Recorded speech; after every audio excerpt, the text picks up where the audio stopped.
आज सवेरे मजा मेली धरिया, आज सवेरे मजा मेली ये पास वाली मिलल में हरिया।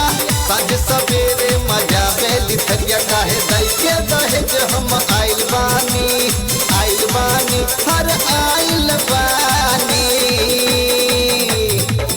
यही से कहा तानी भैया केहू लाना दहेज कहत बानी, बड़े यही में सबके इज्जत बानी। केहू लाना दहेज कहत बानी, बड़े यही में सबके इज्जत बानी।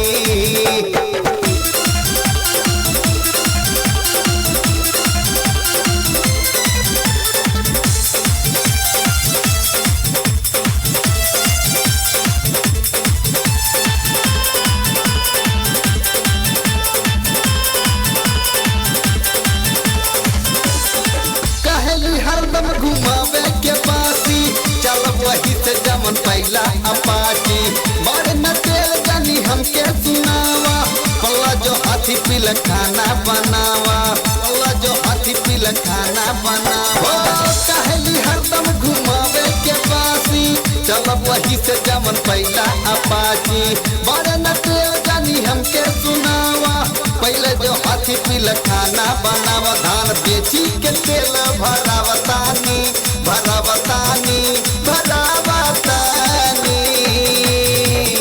बड़ा परेशान बनिए भैया केहू लाना दहेज कहत बानी, बड़े यही में सबके इज्जत बानी। केहू लाना दहेज कहत बानी, बड़े यही में सबके इज्जत बानी।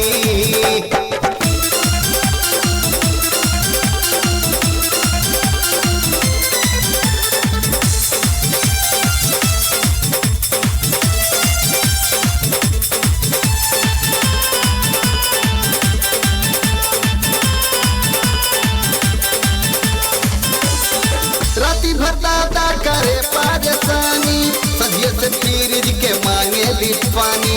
ऐसी बिना करे आवे न चैना, कितना चलाई दादा पंखा अब देना, चलाई दादा पंखा अब देना।